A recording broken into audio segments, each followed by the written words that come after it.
सूर्य चंद्रमा भोग भूमि के समय पर कल्प वृक्षों का इतना तेज होता है कि सूर्य चंद्रमा अपन को दिखते नहीं। जैसे आपने देखा होगा दिन में भी आकाश तारों से भरा हुआ है, लेकिन अपन को दिन में कोई तारा नहीं दिखता। पूर्णमासी के दिन पूरा आकाश तारों से भरा है, लेकिन चंद्रमा के प्रकाश के सामने तारे दिखते ही नहीं। इसी प्रकार से उन कल्प वृक्षों का तेज इतना होता है कि सूर्य रहता तो है, लेकिन इनका प्रकाश ज्यादा होने से वो दिखते हैं, सब कुछ है, लेकिन इनका प्रकाश होने से उनका प्रकाश प्रभावित हो जाता है। अब रही बात जो है कि मेरू पर्वत की परीक्षण लगाते हैं, जहाँ पर मेरू पर्वत है वहाँ तक कोई विज्ञान पहुँच ही नहीं सकता। कितने बड़ा यान बना लें, कितने कुछ करें, विदेश क्षेत्र में है वहाँ पहुँच नहीं सकता।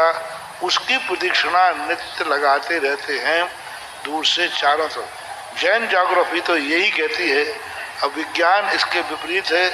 वो कहते हैं कि चंद्र सूर्य जो है स्थिर है, सूर्य का पृथ्वी चक्कर लगा रही, सूर्य का पृथ्वी चक्कर लगा रही है, और हमारे यहाँ पृथ्वी पर जो मेरू है उस मेरू का चक्कर लगा रहे हैं। तो दोनों यही विपरीत हैं। ये पृथ्वी चक्कर लगाती है, सूर्य स्थिर है, बाकी सब घूम रहे हैं, और हमारे यहाँ पृथ्वी स्थिर है, सारे सूर्य चंद्रमा घूम रहे हैं। ये अपने अपने विचार हैं, हमारा सर्वज्ञ द्वारा कथित वचन है, इसलिए प्रमाणिक मानता हूँ।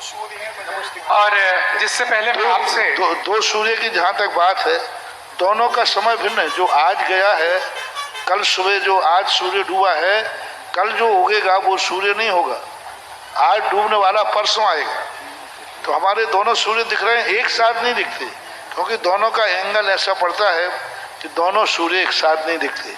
कहीं कहीं दिखते हैं जहाँ दिन रात होती ही नहीं, दिन ही दिन होता है, वो सूर्य जाता है, ये सूर्य आ जाता है वहाँ। तो ऐसा मानना। और पूज्यवर आज एक और शुभ सूचना हम देना चाहेंगे। अभी 10 मिनट पहले भारत ने एक अपना झंडा गाड़ा है। ठीक 15 मिनट पहले चंद्रयान 3 अपने स्थान पर, जिसे वो चंद्रमा कहते हैं, जो भी स्थान कहते हैं, उस पर अंततः इस बार सफलतापूर्वक लैंड कर गया है। ये भारत के लिए पूरे विश्व में एक बहुत बड़ा संकेत है।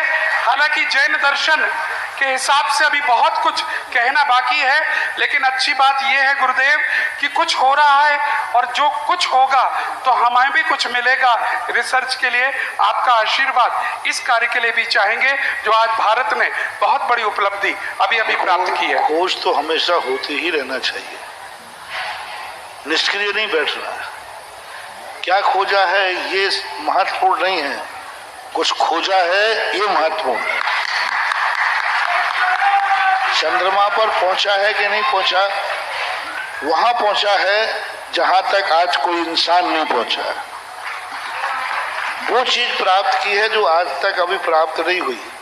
वो क्या प्राप्त हुई है ये बहस का विषय नहीं है, पर ये विषय हर्ष का विषय है कि उसने वो सफलता पाई है जो आज तक किसी ने सफलता नहीं पाई। तो सफलता के लिए तो मैं सदा आशीर्वाद देता हूँ। खोज बुरी नहीं होती, खोज बुरी नहीं होती, कहीं तो पहुंचा है, और कोई ना कोई एक नया स्थान तो खोजा है, किसी ना किसी नए स्थान के फोटो तो उसने भेजे हैं।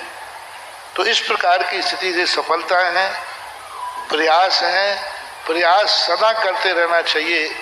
अब पहुंचना कहाँ है, उसका नाम क्या है, चंद्रमा है, कुछ और है, ये सब विषय अपने आप उजागर होते जाएंगे।